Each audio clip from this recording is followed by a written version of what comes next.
Shri Swami Samarth YT family दिव्याच kitchen Marathi YouTube channel तुम्हा सर्वांचे खूप खूप स्वागत आहे. आज आपण बघणार आहोत स्ट्रीटवर मिळतात तशीच पाणीपुरी आणि त्यासोबत तिखट आणि गोड पाण्याची रेसिपी.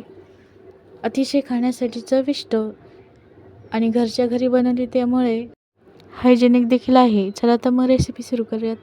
इथे सर्वप्रथम आपण तिखट पाणी बनवून घेऊया. त्यासाठी मी हिरवी मिरची, अद्रक आणि कोथिंबीर घेतलेली आहे. त्याचबरोबर त्यामध्ये जिरे देखील टाकलेले आहे. ते छान असं बारीक करून घेऊयात.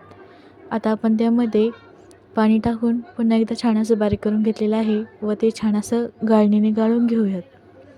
म्हणजे की थोडेफार जर मोठे मिरचीचे तुकडे राहिले तर ते दाताखाली येणार नाही. इथे आपण पाणी छान असं गाळून घेतलेलं आहे व त्यामध्ये आणखीन पाणी टाकलेलं आहे. आता आपण यामध्ये चाट मसाला, काळे मीठ टाकून घेऊयात.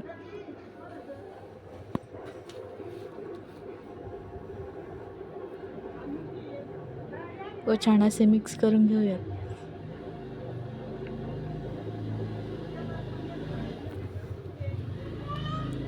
व आता यामध्ये आपण नॉर्मल मीठ देखील टाकून घेऊयात. लक्ष घ्या, आपण काळं मीठ देखील टाकलेलं आहे, त्यामुळे नॉर्मल मीठ हे थोडंसंच टाकूयात. तयार आहे आपलं तिखट पाणी. आता आपण गोड पाणी बनवूयात. इथे मी कोमट पाण्यामध्ये चिंच भिजायला टाकलेली आहे अर्ध्या तासासाठी. आता इथं आपली चिंच छान अशी भिजलेली आहे. ती आपण मिक्सरमधून छान अशी बारीक करून घेऊयात.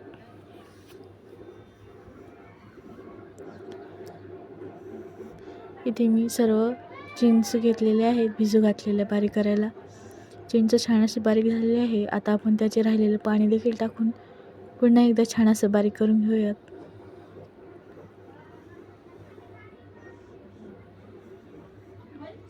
आपली चिंच देखील छान अशी बारीक झालेली आहे. आता आपण याचा पल्प देखील छान असा गाळून घेऊयात, जेणेकरून चिंचेचे तुकडे हे दाताखाली येणार नाही. या प्रकारे मी गाळून घेतलेले आहे. आता हे सर्व मिश्रण एकत्र मिक्स करून घेऊयात. आता आपण यामध्ये गूळ टाकूयात.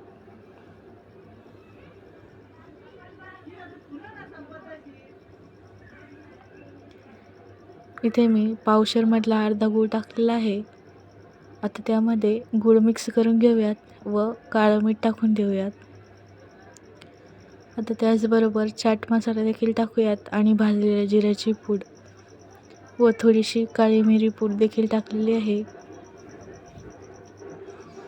ते मिक्स करून घेऊयात आणि यामध्ये आपण साधारण मीठ देखील टाकून घेऊयात आणि पुन्हा एकदा छान असं मिक्स करून घेऊयात. आता आपण यामध्ये लाल मिरची पावडर टाकणार आहोत व त्याचबरोबर फूड कलर टाकणार आहोत. कलरसाठी हा ऑप्शनल आहे, तुम्हाला टाकायचा असेल तर तुम्ही टाकू शकता. व आता हे छान असं शिजवून घेऊयात.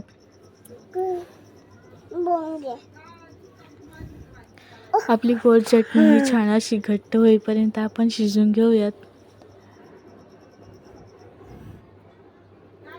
तुम्ही बघू शकता आपण छान अशी चटणी शिजवून घेत आहोत.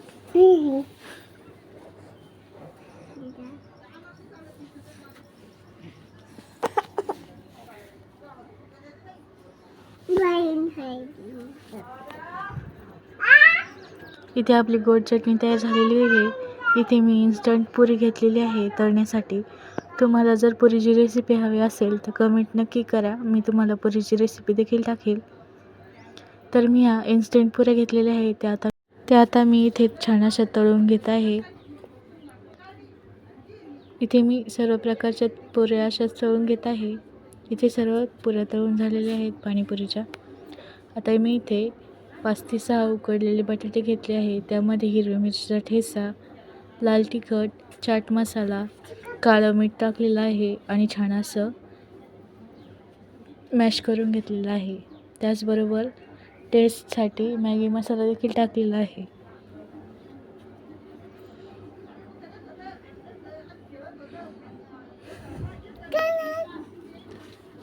आणि त्याचबरोबर आपलं साधं मीठ देखील टाकलेलं आहे आणि वरतून बारीक कापलेला कांदा देखील. आता आपण हे सर्व छान असं मॅश करून घेऊयात, मिक्स करून.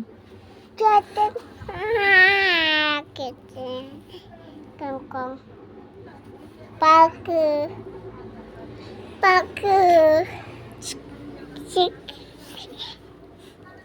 बाप इथे आपलं बटाटा मॅश करून झालेला आहे. आता आपण छान असं पाणीपुरीच्या पुरीमध्ये बटाटा भरून घेऊयात. अशाच प्रकारे मी सर्व पुऱ्यांमध्ये बटाटा भरून घेत आहे. तयार आहे आपली स्ट्रीटवर भेटते अगदी तशीच पाणीपुरी आणि गोड आणि तिखट पाणी देखील. झटपट तयार होणारी रेसिपी आहे. तुम्ही देखील ट्राय करा आणि कमेंट बॉक्समध्ये नक्की कळवा. अशाच नवनवीन रेसिपींसाठी दिव्यास किचन मराठी या यूट्यूब चॅनलला लाईक, शेअर, सबस्क्राईब करायला विसरू नका. मस्त खा आणि स्वस्त राहा. भेटूयात अशाच नवीन